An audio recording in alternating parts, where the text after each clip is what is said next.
My husband and I delivered 40 hot meals to ER workers. Luca got the idea that this could be something more than just a one-time act of kindness, that it could be a way of keeping the restaurant open, keeping people employed, and also nourishing frontline workers.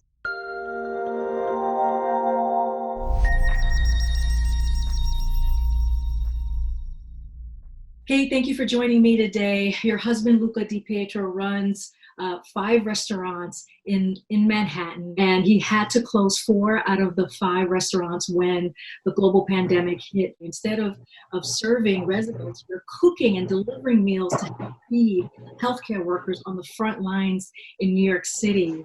How did you and your husband come up with this idea? A friend of mine from graduate school contacted me via Facebook when she had heard the news that all these New York City restaurants had to close except for takeout and delivery. She said to me, Kate, I'm so sorry to hear this news. Maybe you can deliver them to people who are working on the front lines, so healthcare workers.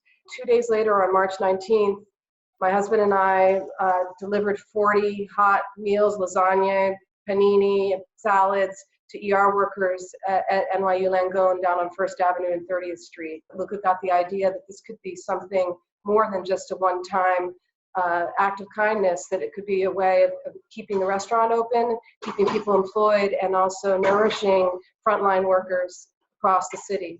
What has been the response from healthcare workers? Oh, they are just so grateful. You can see like huge smiles under their masks every time we make a delivery.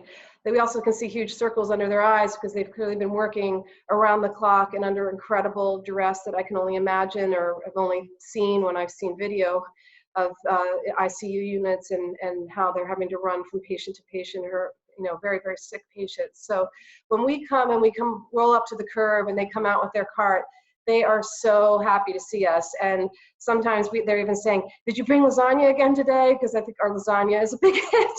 And they appreciate that the meals are not just any old food. These are restaurant quality meals. Is there a particular story or interaction that you have had since opening up this new service that sticks with you? One thing that I will never forget as long as I live is arriving at Fifth Avenue a couple of Sunday mornings ago and seeing the beginnings of a hospital being built in Central Park.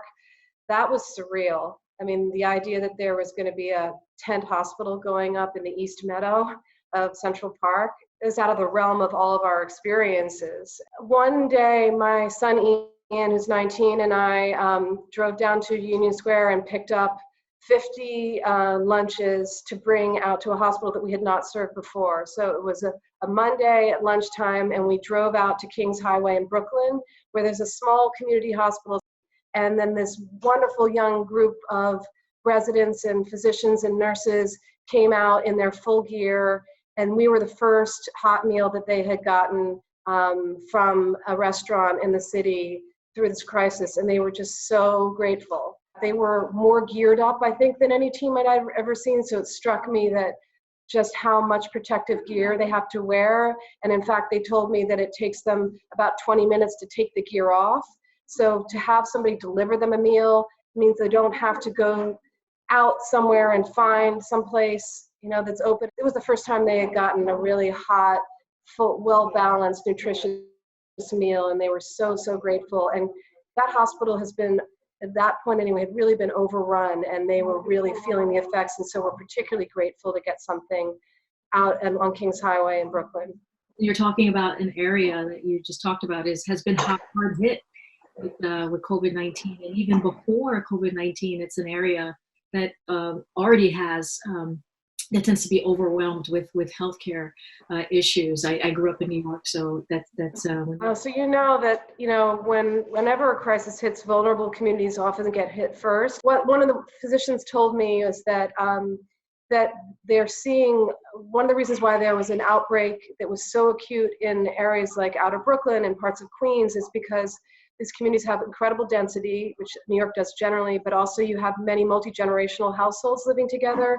So children who are outside who maybe were not showing any symptoms were coming home and infecting their grandparents. In communities of deepest poverty, people already have higher percentage of underlying health conditions. We've seen, I think in the hospitals that we've been serving, particularly in Brooklyn and Queens, that these places have really been overrun, and were overrun early.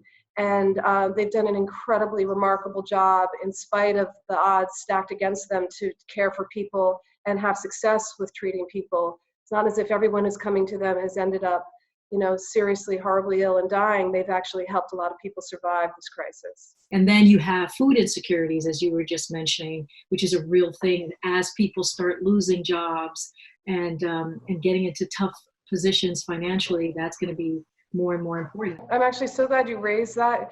In New York City alone, before this crisis, there were 1.4 million people in this city who are living with food insecurity. And of those people, 1 out of 5 children in New York City, actually 20% of children in New York City, just astounding, live with food insecurity.